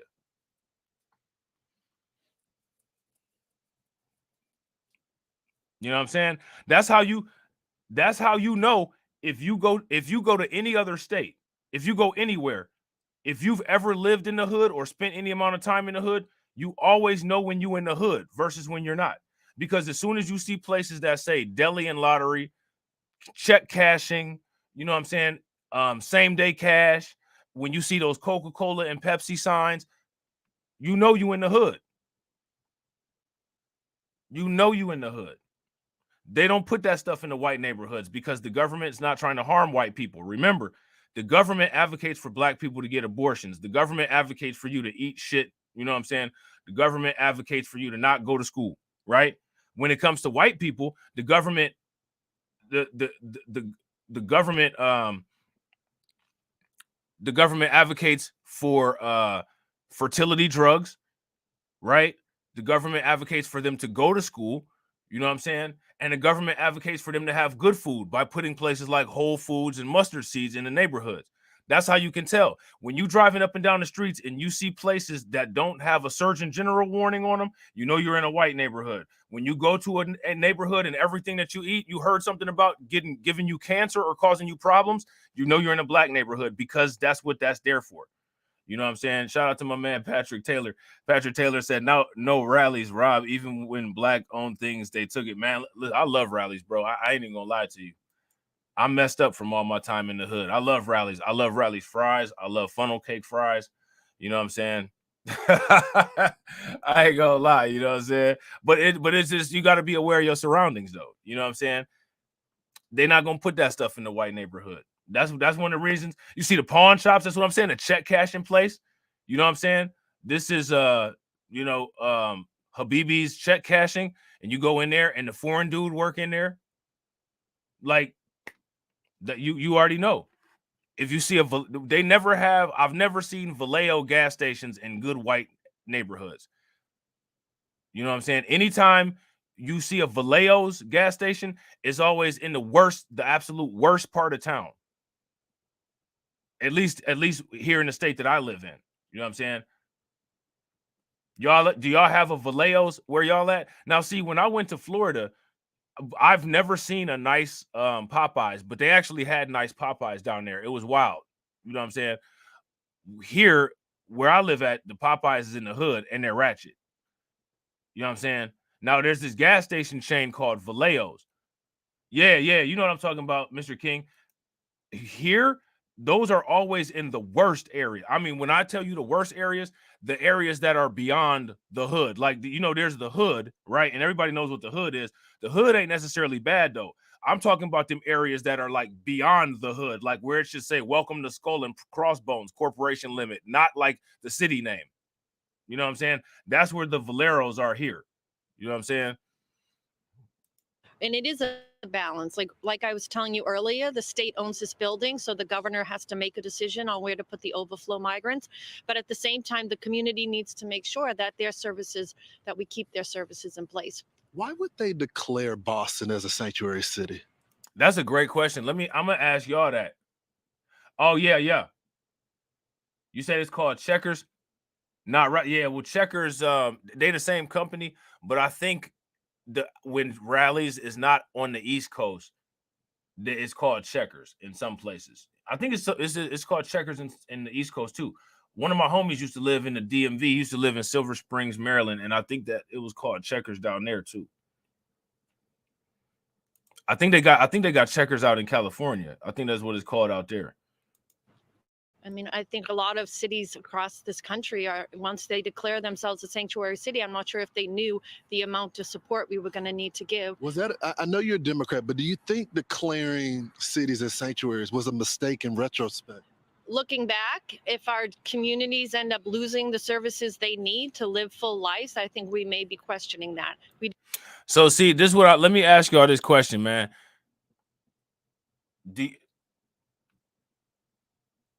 What do y'all think about these people now going back on the sanctuary cities? What do y'all think about it? You guys, as you guys can see, shout out to Tone. What's good with it, bro? As you guys can see, everybody's now starting to see that these sanctuary cities like this is not the business. So now what you're seeing is we're really seeing a lot of the Democrats make a hard right on this. You know what I'm saying? They're changing their positions. And shout out to y'all. We got 41 people watching and we got 40 likes. If everybody can bang on that like button and get us to 70, that'd be great. We do have to find a balance to make sure that these migrant families have a safe place to go. But at the same time, my concern, I'm an elected official here. I represent the whole city, and I'm the chair of public health in the last 2 years in homelessness. And I've centered my advocacy and policy on making sure that every resident has the resources they need. And I'm hearing that seniors and kids, like Effie was just telling us, that her own family, right, might be disrupted. So I'm making sure that the city is stepping up and connecting with all the departments so that these displaced, residents who use this every day. Let's bring Keisha back in here. Keisha, you hear that from your counselor. What do you want done right now? Like she said, we want to help them, but at the same time, she said they want to help them. Now you got to make a decision. You either want to help yourself or you want to help this situation here.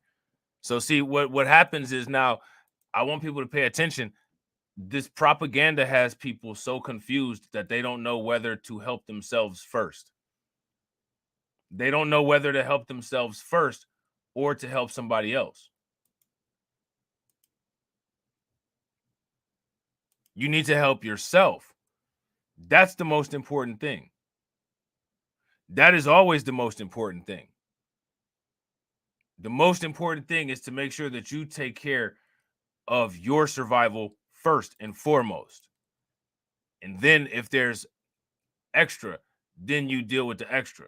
It shouldn't be, a real thought-provoking situation. You should just be able to easily answer that question. You know what I'm saying? If you guys agree, give me a thumbs up. If you guys disagree, give me a thumbs down. What about us that need help here? What about, I'm a mother and I have 4 children. They need help. They need somewhere to go. They need something to do. What type of activities used to be in this building? Skating ring, exercising, like a place where you can just go chill and stay out of trouble. Now we have to find other places. What's going to be the consequence of this being changed and just to migrants? And where are those kids going to go right now? Probably to the streets. To the streets, where most of them are already at. Like when we look for help, it seems like the state and the governor and them people, they push us away. That's what they're supposed. You got to understand that's especially if you're black, that's what they're supposed to do.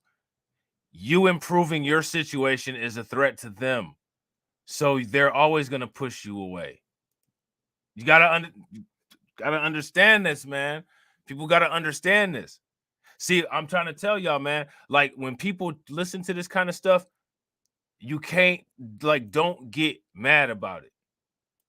You know what I mean? Like a lot of times people see this and they start flipping out. You know what I'm saying? They get mad, like just flipping out about what people say on TV gonna change anything, because, people on YouTube flip out. You know what I'm saying? So, people do what they see people do. Nah, don't do that. What you got to do is you got to look at this person and understand that this person is what most people are like, and that we are the minority. And what we need to be doing is we need to be changing the population matrix from a minority of people like us to a majority of people like us, and changing a majority of people like her to a minority of people, so that we can control everything, because it's about power and it's about control. It's not about YouTube outrage and screaming when you're doing a live stream, because that doesn't help anything except for, it might increase engagement or, get people revved up. But what does that do after you hit the end button and the live stream or video is over? Nothing. You just go back to your regular life where you're living a life facing a situation like her in the past 15, 20 or 2 hours, whatever you spend on the content hasn't done anything except for put questions that you might have into your head and not dealt with any situations off of the digital world. You know what I'm saying? Real quick, ladies and gentlemen, shout out to Tone with 6 months of membership support. I definitely appreciate it. Make sure y'all show him some love, throw some flames, radiation emojis in the chat. I appreciate y'all being ducking enforcers. Y'all are killing it. They want to turn our children to animals. They want our children to be bad and F up. So then if you know that, the same people that want your children to be bad and F up, why are you expecting those exact same people to do something to fix the situation in the city? If those people want your children to be bad and F up, then you should understand that they're doing exactly what they should be expected to do by screwing everything up in the city. That's what they're doing. You know what I'm saying? Like, make it make sense. Here's the Chicago dashboard. New arrivals, situational awareness dashboard. Okay. So this got some statistics on it. These are bus arrivals statistics. Pretty interesting stuff. You know what I'm saying? Pretty simple website. I bet you they paid somebody. I bet you they overpaid somebody real good to do that. They probably overpaid somebody real good to do that. You know what I'm saying? So, ladies and gentlemen, we're going to shout out the stream sponsors. Hold on real quick. Let me give me 1 second here. I don't understand this. I just don't understand sometimes. Sometimes stuff is weird. I don't understand why it happens. Shout out to Hurricane IQ. Make sure you guys throw some flames and radiation emoji in the chat. 5 months of membership support. Shout out to DSB, 12 months of membership support. Shout out to TD Hip Hop Media, 13 months of membership support. Shout out to Jay Cage with the $5 super chat. Shout out to Jay Cage for the 3 months of membership support. Shout out to Shamika for the 8 months of membership support. Shout out to Black Free Thinker with the $5 super chat, being a Ducket enforcer. Shout out to my man Win Loser Rug, being a Ducket enforcer with the $19.99 super chat. Shout out to Black Free Thinker for doubling down, being a double Ducket enforcer. Definitely appreciate it, bro, with the $5 super chat. Shout out to Tone for being a member for 6 months. And shout out to Brooklyn Queen for being a member for 10 months. I appreciate each and every one of you all. I really do very much. We will be back. Your boy's going to be editing clips. All right. So I hope you guys are enjoying those clips. Remember, anytime you watch any content, short form, long form, whatever, hit that like button. If you're not subscribed, hit that bell. Make sure, it's imperative, make sure that you always hit that box in the lower left-hand part of the screen. And as always, ladies and gentlemen, life. Yeah, I'm really talking my shit like I'm really him. Hold up, look, walking this bitch like, hey. Yeah, I'm really him. Talking my shit like, hey. I'm really him. Don't believe me? Come and see me. Got 3 wishes from my genie. Now I'm on your local TV. Y'all on tour, got demons. Say she wanna come and see me when I'm in a local city. I'm like, pause though. Please step aside so they can see me. And I walk up in this light. Yeah, I'm really him. Talking my shit like I'm really him. On God. Walk up in this light. Yeah, I'm really him. Talking my shit like I'm really him. I'm the realest from my city. That's on money, that's on Kiwi, that's on mamas. Niggas don't believe me, come and see me. I been dodging all that fake. All these niggas working broke, but I been getting paid. All that know me from the street. Flexing for what feature, that's like every other week. Talk behind my back, I kick my feet up, have a seat. Cause at the end of the day, all these watching me as I walk up in this light. Yeah, I'm really him. Talking my shit like I'm really him. On God. Walk up in this light. Yeah, I'm really him. Talking my shit like I'm really him. On God. Walk up in this light. Yeah, I'm really him. Talking my shit like I'm really him. Hold up. Look, walking this bitch like, hey. Yeah, I'm really him. Talking my shit like, hey. I'm really him, hold up.